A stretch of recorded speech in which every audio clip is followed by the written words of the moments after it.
Again, it was around 8:15, lone male in custody. There's no further danger to the public. And that's all I have for you tonight.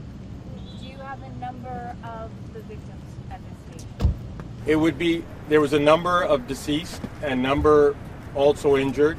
It would be unfair for me to speculate on exact numbers as the victims were taken to multiple hospitals in the region. So not just one hospital, multiple hospitals. And it would be unfair to the facts of the case and unfair to the families for me to release any number at this point. Can you give us a sense, though, sir, with understanding that these situations can change? Is there a sense of how many families may be affected by this? Or we've heard the number 7. Is that something that you can address? I can tell you is multiple injured and multiple fatalities.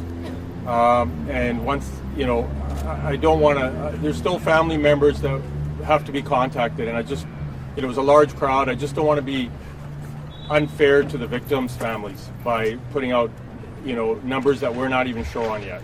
It's still unfolding. The situation is still unfolding. What can you say about the motive? What are you treating this as? It was a lone male in his 30s, drove through at about 8:14, as I indicated. Everything's on the table. We haven't. I'd be speculating if I stated a factor in it. So our investigators are. All the teams are called out and they're working through it. And we'll have more details in the morning. Was the suspect known to police? The suspect was known to police in certain circumstances. Did the suspect have an interaction with police in the last few days? I can't answer that. I don't know. Was the street barricaded? How did the suspect get into the street? So this was a large community event. All events that we hold in Vancouver, about 3,000 a year, are robustly assessed. It's an entire city of Vancouver process. Fire, police, traffic control, every stakeholder is engaged in it. So we're still working through exactly what was cordoned off and how this occurred with the vehicle.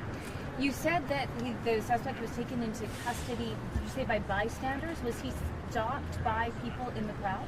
When it occurred, from my understanding, prior to police arrival, he was taken into custody by people in the crowd.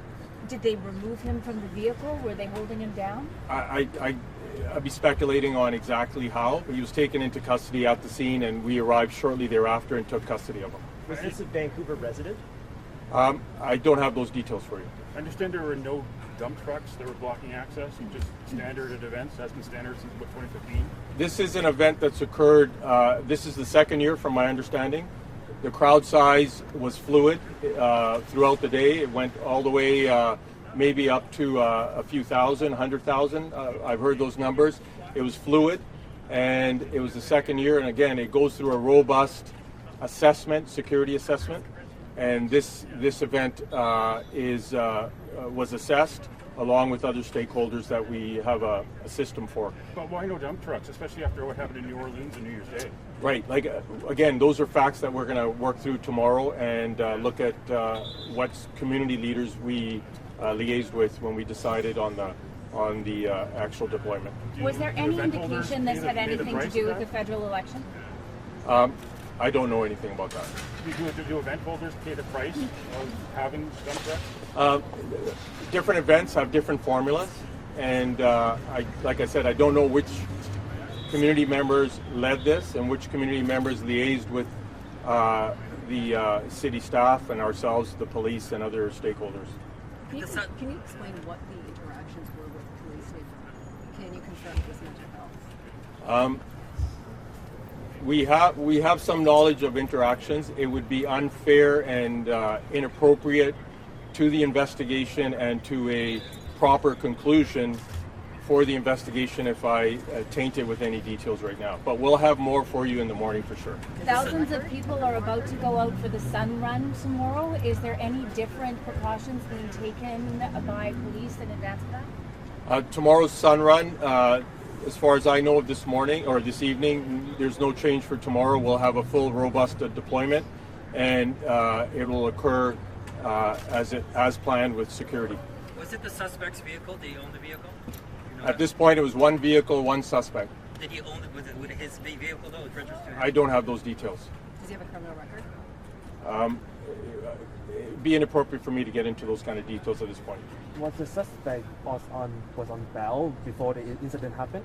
So, Was the suspect on bail before the incident happened? on bail? On bail. Oh, I don't. It'd be unfair for me to make those comments. We'll have more for you in the morning, and I think once again, right now, our concern is for the victims and their families and their loved ones, and we're just working through our entire department on making sure every family member is supported, contacted, and all reasonable help is planned out all the way through this tragedy until we get some more detailed answers. So.